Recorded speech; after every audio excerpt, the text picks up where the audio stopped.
jauh, tetapi kita bisa berdoa bersama-sama, memuji Tuhan bersama-sama, belajar firman Tuhan bersama-sama. Terima kasih Ibu yang sudah memperkenalkan saya, Ibu Liko. Kemudian terima kasih juga Ibu Grace yang sudah memberikan kesempatan memperkenalkan saya di kelompok doa Eropa ini. Luar biasa. Saya jadi teringat pengalaman tahun 2018 datang ke Eropa, Amsterdam, kemudian ke Prancis, kemudian ke Jerman, ke Budapest, kemudian ke Praha. Kami ada jalan sana. Kebetulan ada acara di Eropa pada saat itu, acara rumah tangga di Budapest. Ini jadi mengingat saya, dan saya tidak tahu kapan lagi akan bisa datang ke sana, tapi yang saya rindukan ialah seperti nama saya, kita bisa bertemu di surga nanti. Amin. Amin. Puji Tuhan. Amin. Mari kita berdoa. Bapa di surga, dengan segala kerendahan hati, hamba memohon kuasa Roh Kudus-Mu, kiranya turun atas kami, sehingga Roh Kuduslah yang menyampaikan kepada kami di firman Tuhan dan kebenaran Tuhan, sehingga kami tetap setia di saat Maranatha kami bersama-sama di dalam sukacita menambut kedatangan. Terima kasih Tuhan, bibir mulut hamba-Mu pakailah dalam nama Yesus Tuhan dan penebus kami. Amin. Baik, mungkin agak sedikit bertanya kenapa judulnya Janda Tarut, ya, Janda Tarut. Nah, kebetulan minggu lalu baru saja itu Hari Kartini. Hari Kartini. Nah, kemudian dalam Injil Matius ada 5 nama wanita. Yang pertama namanya Tamar, yang kedua namanya Rahab, yang ketiga namanya Ruth, yang keempat namanya Betseba, tapi sebutkan istri Uria yang namanya Betseba, dan yang kelima ialah Maria. Jadi 5 nama ini di Injil Matius masuk dalam silsilah Tuhan Yesus. Sekali lagi Tamar, Rahab, Ruth, Betseba, dan Maria. Tapi yang saya akan bahas atau kita pelajari bersama-sama ada hanya 2 nama, Tamar dan Ruth, yang saya singkatkan Tarut. Ya, Tamar dan Ruth. Tamar dan Ruth. Ya, Tamar dan Ruth. Jadi hanya 2 di antara 5 nama itu, hanya 2 nama itu Tamar dan Ruth. Saya singkat dengan Tarut. Ya, bukan Rutam. Kalau Rutam itu rumah tahanan. Ya, jadi Tarut itu Tamar dan Ruth. Baik, kita lihat. Alkitab menulis sejarah janda Tarut, Tamar dan Ruth. Mari kita siapa Tamar sesungguhnya? Di dalam Alkitab ada 3 nama Tamar. Yang pertama, Tamar wanita Kanaan dalam kitab Kejadian 38 ayat yang ke-6. Kemudian Tamar yang kedua adalah Tamar putri Daud dalam 1 Samuel 13 ayat 1. Ya, ayat 1. Nah, putri Daud juga namanya Tamar. Kemudian yang ketiga, yaitu putri Absalom. Tulisan di situ ya.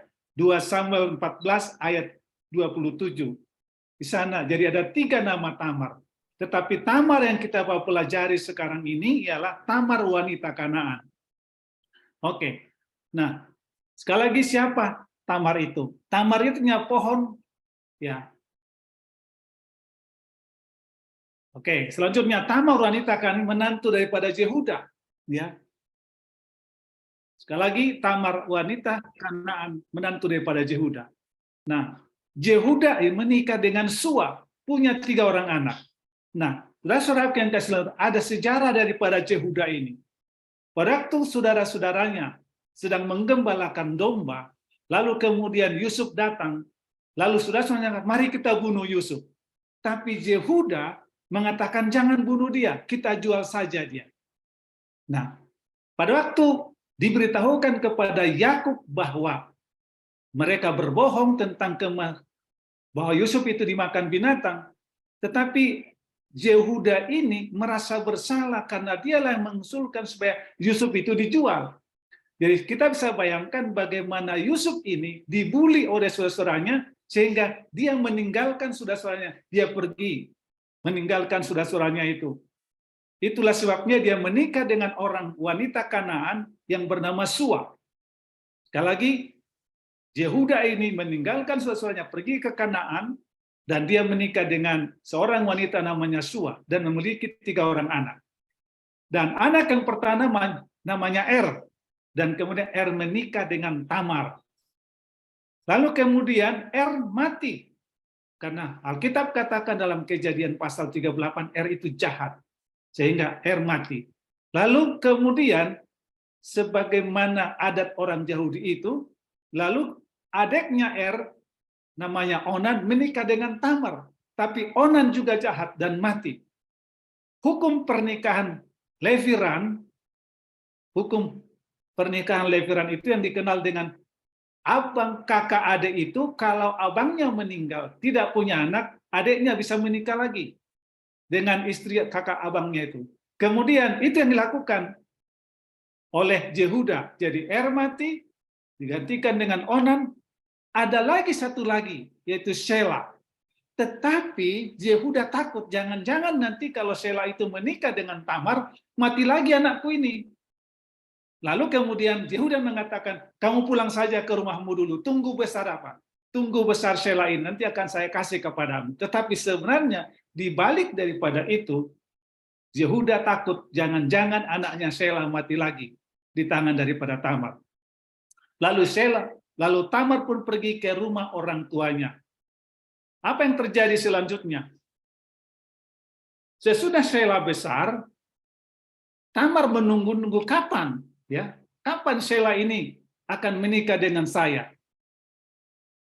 Itu. Lalu kemudian Shela besar, dan kemudian sekali lagi ada rasa takut daripada Yehuda untuk memberikan kepada siapa? Kepada Tamar. Tamar menanti janji Yehuda, sementara Shela sudah dewasa. Sua istri Yehuda mati. Jadi sekarang Yehuda mati oleh karena Sua istrinya. Jadi ada janda dan duda. Ya, siapa yang duda itu? Yehuda. Sudah duda dia oleh karena istrinya meninggal. Nah, sekarang anak menantunya pun sudah janda. Nah, apa yang terjadi? Ini cerita menarik, tapi menyedihkan sebenarnya. Yehuda pergi ke Timna karena dia punya peternakan domba. Dan dia pergi ke Timna menggunting bulu domba. Pada waktu Tamar mendengarkan bahwa Yehuda datang ke Timna, apa yang dilakukan oleh Tamar? Nah, kita lihat, Tamar menyamar jadi perempuan sundal. Ya, kita bisa bayangkan seorang duda yang tidak punya istri bertemu dengan seorang perempuan sundal. Inilah kita lihat ya. Jadi Alkitab ini menceritakan sejujur-jujurnya tentang kondisi orang dalam dosa. Kemudian apa? Yehuda tergoda dan mau bayar dengan seekor anak kambing.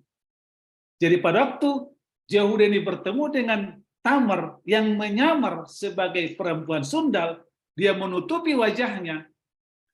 Lalu kemudian Yehuda tertarik, lalu dikatakan, Tamar mengatakan, apa yang kau akan berikan kepadaku kalau aku bersama-sama dengan kamu?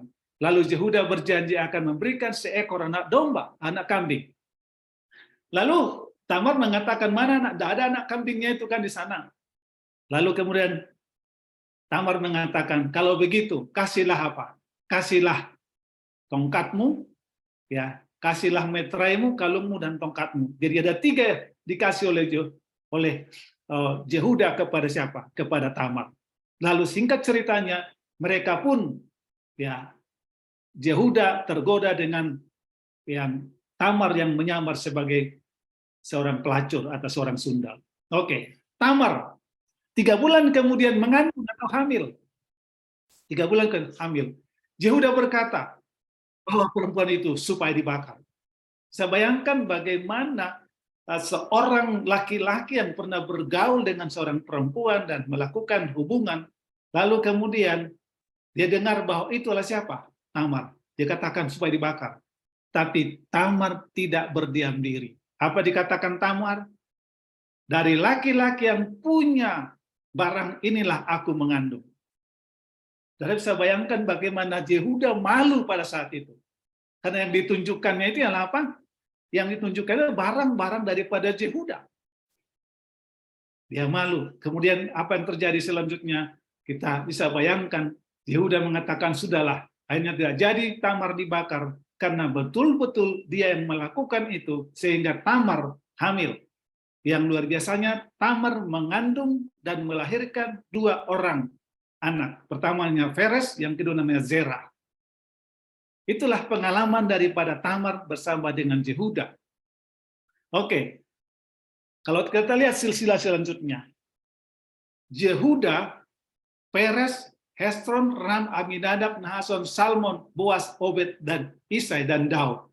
Dan bisa bayangkan, Bapak Ibu bisa bayangkan bagaimana silsilah Yehuda ini masuk kepada Peres, Hezron, Ram, Aminadab, Nahason, Salmon, Boas, Obed. Nah, nanti kita lihat, dari Boas ini muncul lagi satu nama, ialah siapa? Rut. Oke, janda Tarut. Rut adalah orang Moab, menikah dengan Mahlon. Mahlon anak dari Elimelek, yaitu Naomi. Jadi Elimelek itu istrinya Naomi, lalu kemudian juga orang Yehuda.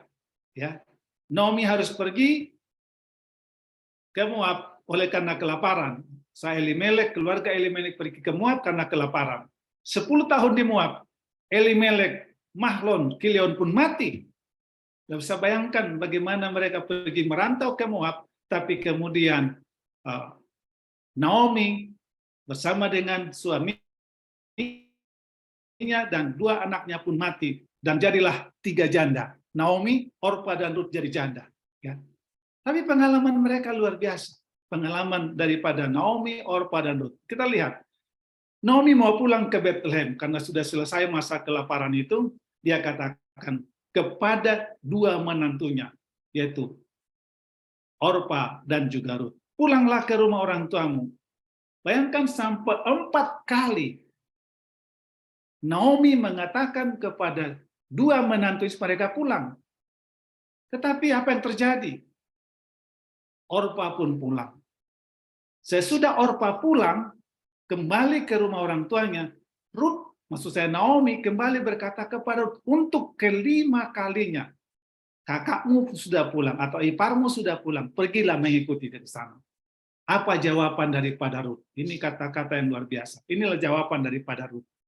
Ya, jawaban daripada Rut ini ialah, janganlah di saat aku meninggalkan engkau dan pulang dengan tidak mengikuti engkau, sebab kemana engkau pergi, ke situ jugalah aku pergi. Dan di mana engkau bermalam, di situ jugalah aku bermalam. Bangsamulah bangsaku, dan Allahmu lah Allahku. Di mana engkau mati, aku pun mati di sana. Dan di sanalah aku dikuburkan. Beginilah kiranya Tuhan menghukum aku. Lebih lagi daripada itu, jikalau ya, apapun memisahkan kita, aku dari engkau, selain daripada maut. Bisa bayangkan bagaimana strong komitmen daripada Rut ini untuk mendampingi Naomi sampai dikatakan Allahmu Allahku, di mana engkau mati, aku pun mati di sana. Ini satu komitmen yang luar biasa. Rut berusaha dan setia. Nah, komitmen yang dibuat oleh Rut ini untuk Naomi tidak hanya segera komitmen.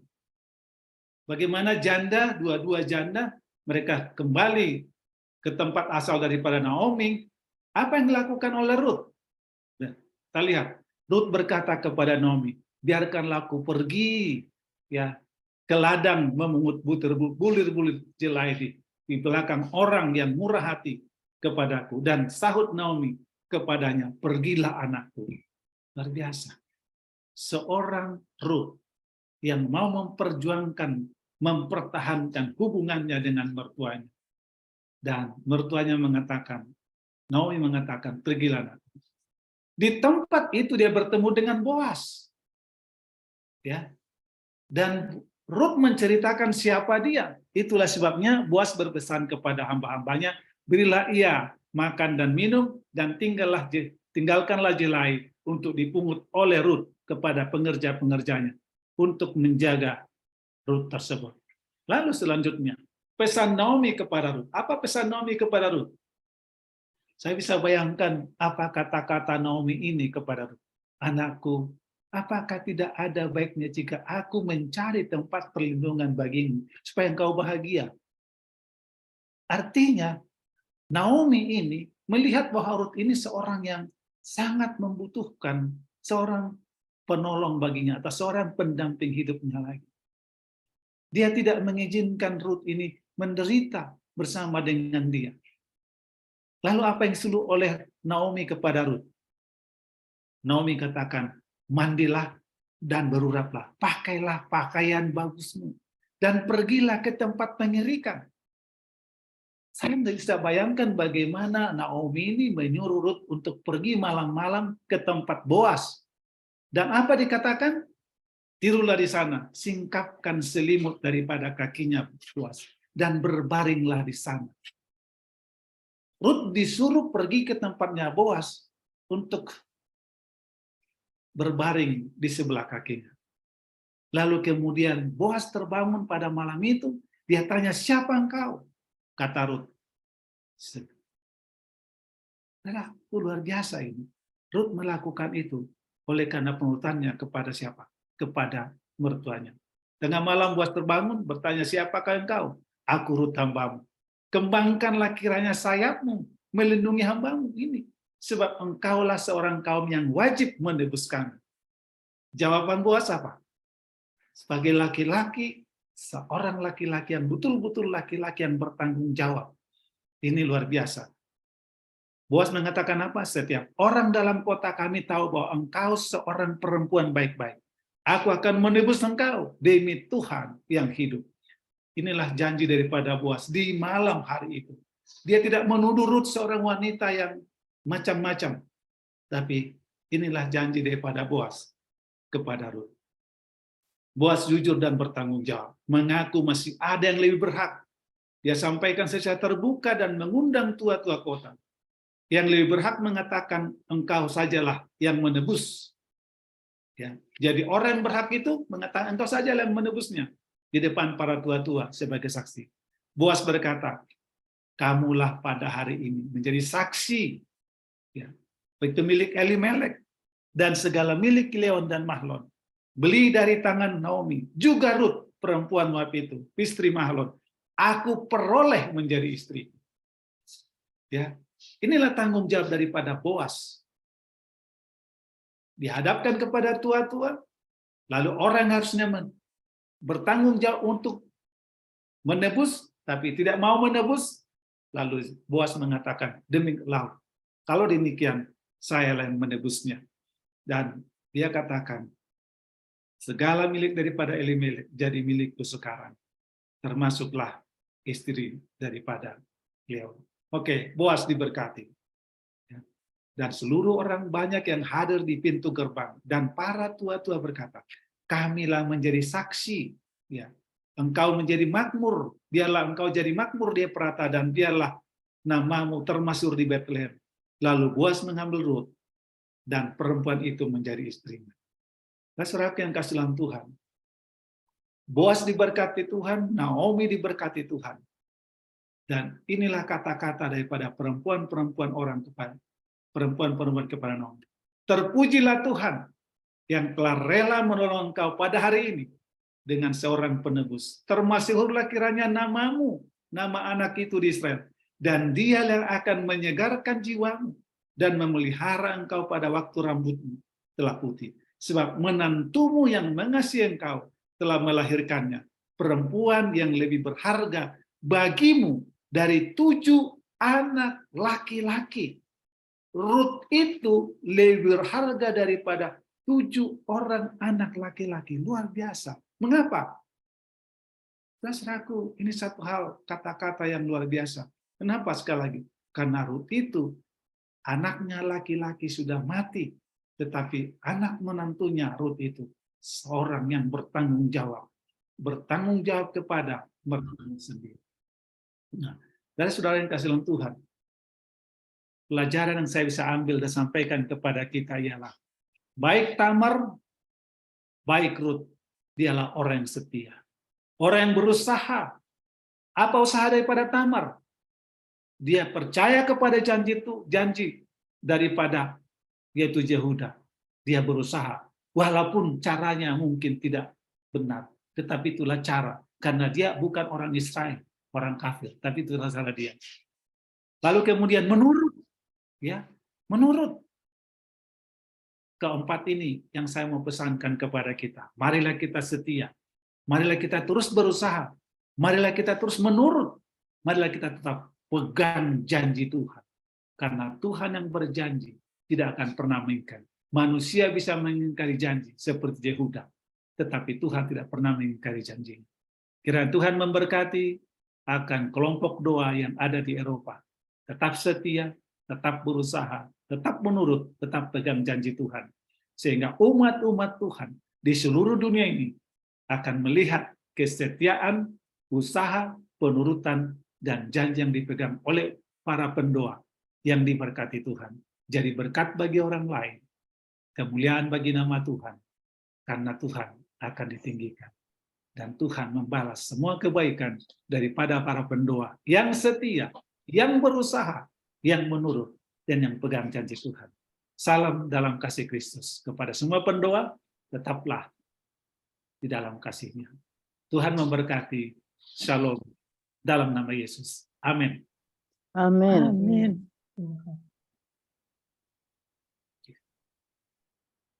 Ya Allah, ya Tuhan kami bersyukur kepadamu pada saat ini oleh karena kebaikan Tuhan, pertolongan Tuhan, penyertaan Tuhan, dan berkat Tuhan melalui pengalaman daripada Tamar dan Ruth yang setia kepada Tuhan, yang selalu berusaha, yang pegang janji Tuhan, yang hidup dalam rencana Tuhan.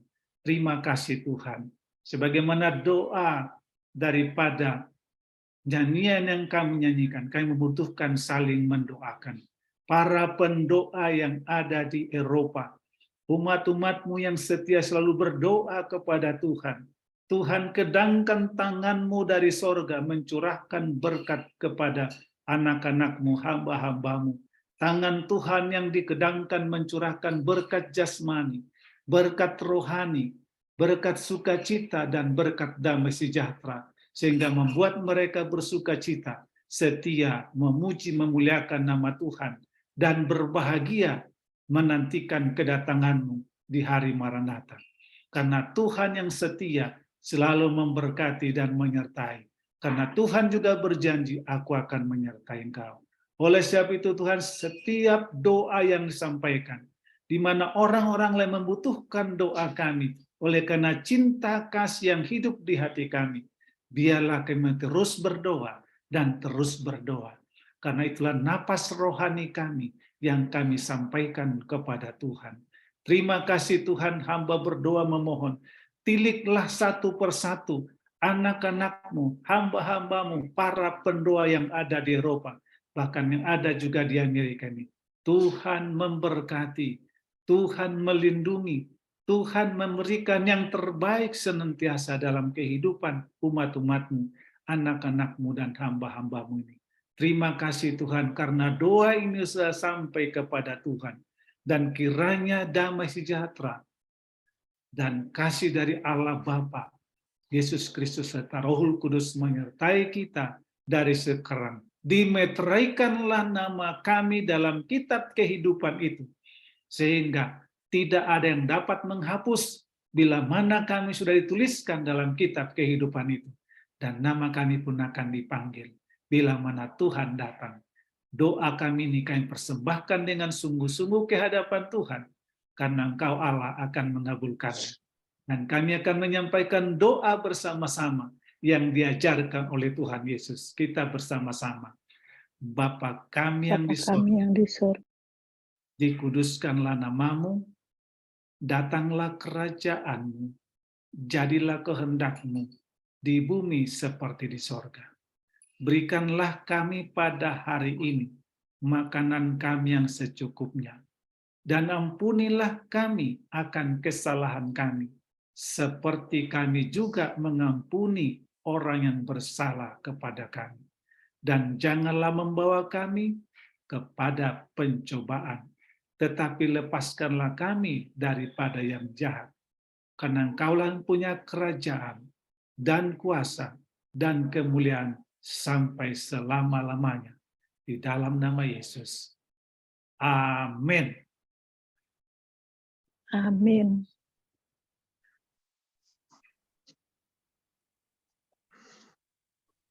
Amin. Terima Terima kasih. kasih, Pendeta Hutapea. Pendeta Hutapea. Mohon, Terima kasih semuanya. terima kasih juga Angel yang sudah memimpin kita pada malam hari ini, izinkan saya untuk memberikan sebuah kenang-kenangan melalui mohon maaf Tante Sarah, apakah bisa ya, terima kasih. Ini kenang-kenangan dari kami, walaupun hanya berupa sebuah foto, tapi ini adalah luar biasa. penghargaan dari kami, dari seluruh anggota pendoa Eropa, atas pelayanan Pak Pendeta, dan kami mendoakan juga Pak Pendeta beserta Ibu semakin diberkati, dan mohon Amin. sampaikan salam hormat kami kepada Ibu dan juga kepada anggota jemaat di mana Pak Pendeta melayani. Semoga biasanya ini kalau sudah melayani satu kali akan terus melayani berikutnya. Jangan bosan-bosan Pak Pendeta ya. Kita siap. Terima kasih banyak. Terima kasih. Saya selalu rindu untuk melayani. Amin, puji Tuhan. Inilah yang bisa kita pakai, yang bisa lakukan.